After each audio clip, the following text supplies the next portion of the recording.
bonjour. Vous m'entendez bien? Bonjour à tous ceux qui... Ok. Du coup, nous sommes Martin et Sybille Laureau. Nous sommes mariés depuis 2 ans et parents de Jean, que vous avez vu gambader, qui fait actuellement la sieste, et bientôt parents d'un deuxième. Nous sommes respectivement ingénieurs et architectes, et nous sommes... et nous sommes actuellement en mission dans les paroisses du Val d'Orne. Donc c'est Putange et Écouché, et nous habitons le presbytère de Putange depuis juin 2022. Je vais tout d'abord vous raconter un peu comment moi j'ai rencontré Jésus. Je suis issue d'une famille catholique, on va dire assez standard. Mes parents m'ont transmis la foi. J'ai grandi à Toulouse et malheureusement j'ai fait partie de ces jeunes qui ont connu le harcèlement scolaire. Et après un événement assez traumatisant, je perds la foi. Et il se trouve que la même année, je fais ma confirmation comme tous les troisièmes à l'époque. Mais cela n'avait donc pas trop de sens pour moi. Avec le recul, je crois que c'est ce qui m'a permis d'avoir la force de vivre malgré l'épreuve du harcèlement. Quelques années plus tard, les JMJ s'annoncent à Cracovie et mes parents, qui venaient d'apprendre ce que je vivais depuis plusieurs années, décident de me faire un cadeau, m'offrir un voyage en Pologne. Je décide alors de faire un pacte avec Dieu. Il a 1 semaine pour me prouver qu'il existe. Sinon, je ne veux plus jamais entendre parler de lui. Dans sa toute-puissance, le Christ est venu me visiter dès la première messe pour me faire comprendre son amour infini. Au moment de la consécration de cette première messe, alors qu'il pleuvait depuis plusieurs heures, un rayon de soleil a traversé les nuages et a éclairé l'hostie au moment de la consécration, de l'élévation. C'est vraiment, sans vraiment comprendre ce qui se passait en moi, c'est ce que je voyais qui devenait pour moi une preuve irréfutable de l'existence de Dieu et de son amour pour moi. Il a donc fallu pour moi une seule messe pour changer ma vie. En ce qui me concerne, aucun événement majeur n'est venu me bousculer dans ma foi. Ma relation à Jésus a pu grandir au fil des années, notamment grâce à mes parents, au travers aussi du chant et de la musique qui m'ont donné l'occasion de servir la liturgie. En famille, nous avons participé à de nombreux rassemblements, des mouvements du renouveau charismatique, et j'y ai découvert des nouvelles manières d'exprimer sa foi dans la joie, et avec toujours Jésus mis au centre, en premier. Et je crois que c'est dans ce contexte que j'ai appris à dépasser l'héritage de la foi, ou la foi reçue comme un héritage, pour la faire mienne et nourrir une relation personnelle à Jésus. Pour résumer, nous avons donc eu la chance de grandir chacun dans une famille unie, avec tout ce dont nous avions besoin, de vivre une enfance globalement heureuse et de recevoir de nos parents un témoignage de foi. Au moment de nos fiançailles en 2020, nous avions dans le cœur le désir de nous mettre au service. Il s'agissait pour nous de pouvoir partager un peu de ce que nous avions reçu, de donner un peu, après avoir passé tant d'années à recevoir depuis notre enfance. Nous nous mettons donc en quête d'une manière de vivre ce projet de mise au service, et nous débutons un parcours de discernement et de formation avec Fidesco, une association œuvre de l'Emmanuel, pour ceux qui connaissent, qui envoie des volontaires à l'étranger. Ce parcours nous a permis de mûrir le projet, de nous mettre au service et de commencer à discerner un vrai appel de Dieu à le servir dans son Église. Malheureusement, ce projet tombe à l'eau dans la période mouvementée par le Covid.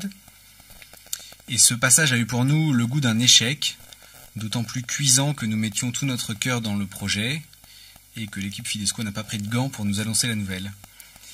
Un peu amer, nous décidons de nous concentrer sur la préparation de notre mariage, qui devait avoir lieu plusieurs mois après, et nous mettons en pause la recherche d'un projet de service, sans l'abandonner, mais en donnant la priorité au sacrement que nous nous préparions à nous donner.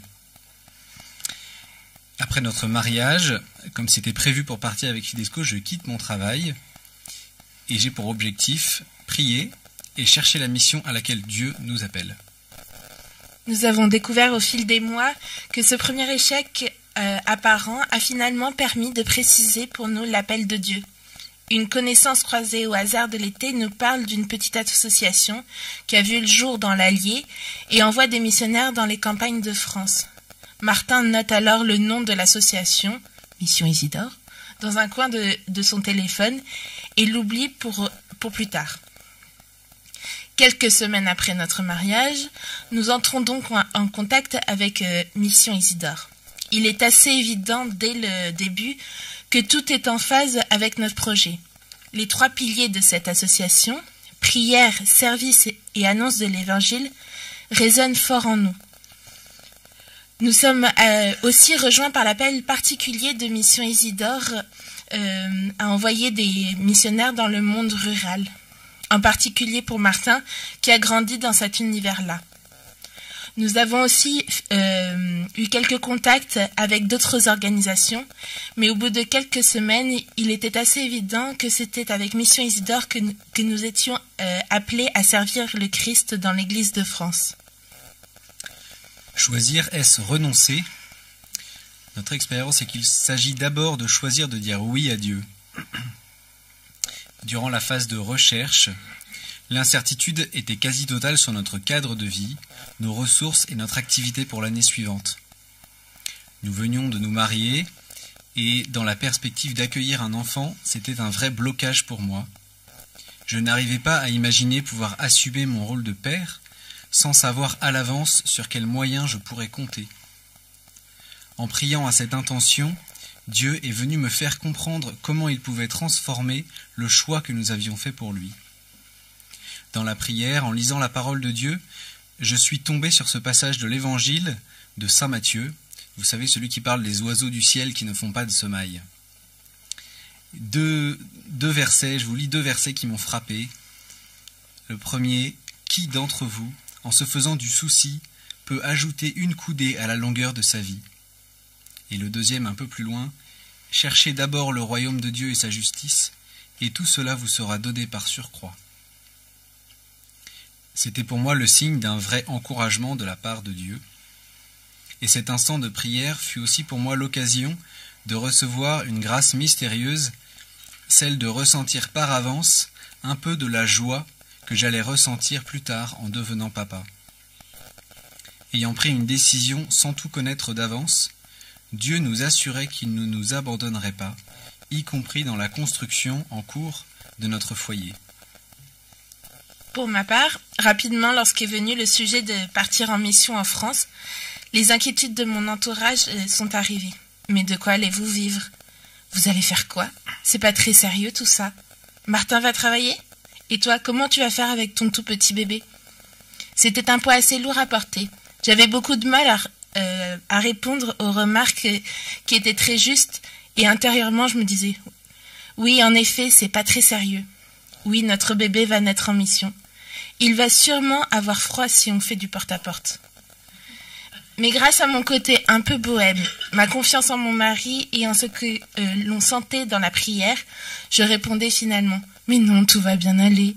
De quoi on va vivre? Dieu pourvoira. » On a fait un choix radical, celui de mettre Dieu en premier, d'être des témoins de l'importance d'avoir confiance en Dieu qui nous aime et qui fera tout pour que nous réalisions sa volonté. Depuis 1 an et demi que nous sommes en mission, nous n'avons jamais manqué de rien. Il nous a donné tout ce dont nous avions besoin, grâce au travail des paroissiens, de Père Alexis et de ses successeurs, grâce à notre collaboration aussi. Ainsi, la paroisse nous héberge dans un presbytère qui n'était pas occupé et qui est accessoirement tout neuf. Et Martin travaille 2 jours par semaine au lycée agricole Giel Don Bosco, ce qui nous donne une certaine autonomie. Nous avons découvert que choisir de dire oui à Dieu, c'est surtout renoncer à tout maîtriser, à construire nos plans seuls. Mais Dieu veut notre bien, il ne nous laisse pas tomber, bien au contraire. Choisir dans le plan de Dieu, choisir la fécondité dans le plan de Dieu, ça peut être opposé à l'efficacité d'un projet humain. Et notre esprit cartésien, notre culture de l'efficacité, et même la volonté de se donner nous poussait à vouloir faire à tout prix, à remplir l'agenda. Nous avons été confrontés à ces questions une fois en mission. Elles nous étaient posées par des paroissiens, et finalement, nous les posions nous-mêmes. Vous faites quoi de vos journées? Missionnaire, mais c'est pas un métier. Quelle utilité? Est-ce que ça a une réelle efficacité? Pour nous, c'était difficile d'être confrontés au regard des autres et à notre propre estime de nous-mêmes. Nous avons alors cherché à remplir l'agenda, avec toute la bonne volonté, pour nous persuader de notre utilité. Confrontés à nos limites, et grâce à l'accompagnement avisé d'un père spirituel, nous avons progressivement découvert là où Dieu nous attendait. Après plusieurs mois de mission, dans une période difficile, de solitude et de remise en question, nous comprenons que Dieu nous a choisis et envoyés ici, dans les paroisses du Val d'Orne, pour le servir. Son choix n'est pas au hasard, il inclut nos limites, celles de nos paroisses, les multiples changements, difficiles à gérer, mais surtout, son choix concerne nos personnes, pas uniquement notre capacité d'action. Il a envoyé Martin et Sibylle et leurs familles pour être à son service, pas 2 ouvriers aux 35 heures pour travailler dans l'antenne locale de l'Église catholique. Il y a une grande différence entre être et faire, et Dieu nous aime et nous veut dans son Église pour nous-mêmes d'abord, avant ce que nous pouvons y faire. Alors, mais c'est quoi être une famille de disciples missionnaires au milieu d'une communauté chrétienne? Comme vous l'imaginez, notre arrivée dans nos paroisses a été évidemment remarquée. Une jeune famille le dimanche dans l'assemblée, pas si courant par chez nous. Jean est un vrai brise-glace. Les plus jeunes jouent avec lui, les plus âgés l'observent en souriant. C'est tout ce qu'il faut pour être en mesure d'engager une conversation et d'échanger. Parfois en surface, mais aussi plus en profondeur. Chacun est issu d'une famille, quelle que soit son histoire. Un enfant dans les bras de ses parents semble toujours renvoyer à des souvenirs, susciter un partage sur son histoire. Peu importe le contexte exact de la conversation, notre présence, notre écoute semble être alors la chose la plus importante pour les personnes que nous rencontrons. C'est aussi à ce moment-là que le simple fait d'expliquer notre présence est en soi un vrai témoignage. Nous avons fait l'expérience que Dieu fait parfois de belles choses à notre insu. Lors d'une retraite de préparation au sacrement, nous avons passé 3 jours avec des jeunes en difficulté familiale ou sociale. Ni eux ni nous ne nous attendions à ce que nous allions vivre. Eux ont été touchés de voir, le temps de cette retraite, une famille à leur service.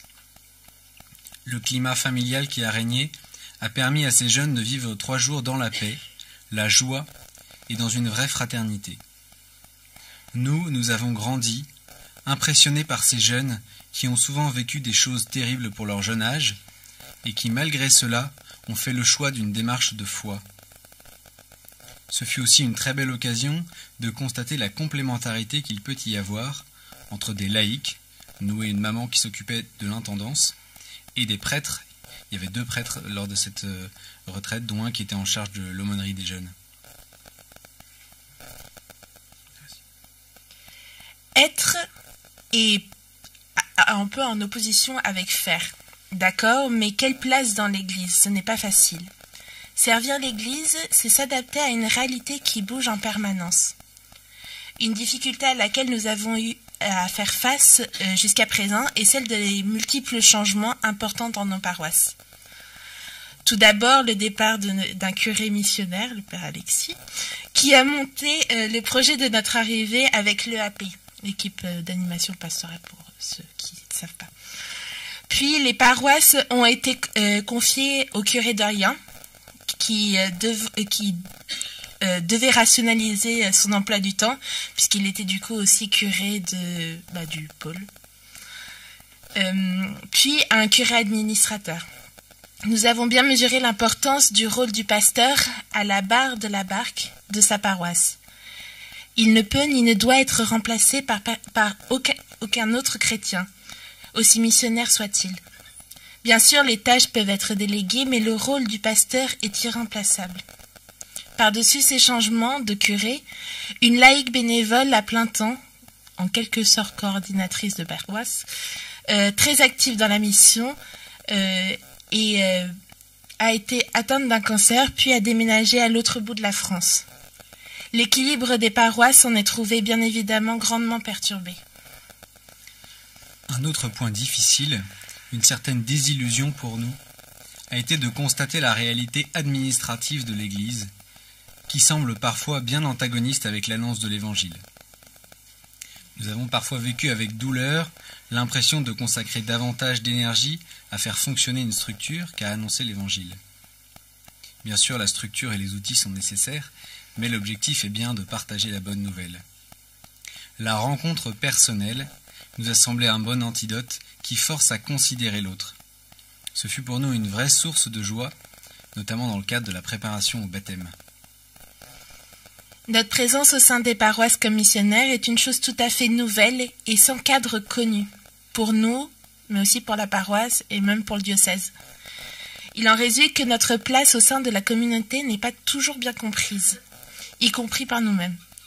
Nous sommes tous appelés à être missionnaires, mais s'engager bénévolement à temps plein pour nos paroisses nous donne de fait une position particulière. Membres officiels de l'EAP, nous ne sommes pourtant que de passage. Parfois consultés sur tel ou tel sujet, notre compréhension des enjeux est parfois limitée par notre nouveauté sur le territoire et sa connaissance non exhaustive. Présents chaque jour dans les paroisses, nous sommes forcément au plus près des nouveautés, changements, décisions, sans pour autant en être toujours les auteurs. Sommes-nous légitimes ? La question vient parfois de nous-mêmes et de manière moins agréable à entendre de nos paroissiens. Mais alors pourquoi sommes-nous là ? Pourquoi nous sommes encore là ? Toutes ces difficultés nous ont souvent peinés, parfois questionnés et même fait douter. Nous avons même sérieusement remis en question notre présence à la fin de la première année. Mais ayant choisi de remettre ces difficultés à Dieu dans la prière, à la fois personnelle et en couple, nous avons décidé de lui faire confiance. Nous avions la certitude que Dieu ne nous avait pas envoyés par hasard. C'est à ce moment que les quelques petits signes repérés au moment de notre discernement, avant même la mission, sont précieux pour rappeler à notre mémoire que notre présence n'est pas seulement le fruit de notre propre désir. Une conviction s'est également affermie lors de notre réflexion sur ce point. Même en cherchant ailleurs, nous ne trouverons pas de mission idéale facile. Il nous appartient cependant de discerner ce qui est tenable ou non pour notre famille. Si, comme le dit saint Irénée, la gloire de Dieu c'est l'homme vivant, il ne s'agit donc pas d'aller au casse-pipe. Il est évidemment bon et nécessaire de réaliser les ajustements nécessaires quand une difficulté survient, sans l'ignorer, mais en sachant que Dieu peut tout transformer au-delà de ce qui nous semble impossible. Et pour terminer, je voudrais vous partager quelques fruits, quelques joies de notre mission, de cette année et demie de mission. La première étant la joie de la rencontre, tout d'abord des paroissiens, des habitants de nos paroisses, mais aussi de nombreuses personnes loin de l'Église, ignorantes de la foi que nous avons pu rencontrer. Et c'est vraiment, je pense, une des premières sources de joie que nous avons dans ce que nous avons vécu jusqu'à présent. La joie aussi vécue avec les paroissiens dans la prière communautaire que nous avons pu développer avec eux dans les petits clochers de nos paroisses à l'occasion de temps de prières qui se sont développés sur cette dernière année. La joie vécue lors d'événements conviviaux mélangeant des personnes proches et des personnes loin de l'Église. Je partage tout à fait ce que vous disiez tout à l'heure, Père Alexis, la joie de faire se rencontrer des personnes aînées dans la foi et des personnes prodigues dans la foi. La joie aussi de côtoyer de nombreux jeunes, particulièrement dans le cadre d'une aumônerie pour des collégiens, où nous avons pu découvrir la soif immense des jeunes de cet âge-là, qui est souvent pas forcé. Ils comprennent pas que c'est une soif de Dieu, mais parce qu'ils vivent, parce qu'ils disent, ils manifestent qu'ils ont une soif immense de Dieu. La joie aussi de la fraternité vécue dans le quotidien avec les paroissiens, avec nos frères prêtres. Une grande joie aussi de nous mettre au service d'un projet qui nous dépasse tellement. Et puis, finalement, une autre source de joie, c'est la certitude que nous ne voyons qu'une très faible part des fruits que Dieu fera naître de cette mission. C'est à la fois une joie et une frustration, mais peu importe, puisque ça nous permet de rester humbles et de nous rappeler que nous ne sommes pas là pour notre propre gloire, mais pour celle du Seigneur. Et le mot de la fin, après 1 an et demi de mission, il nous apparaît évident que la vraie fécondité de notre mission, elle est d'abord dans le fait d'être là.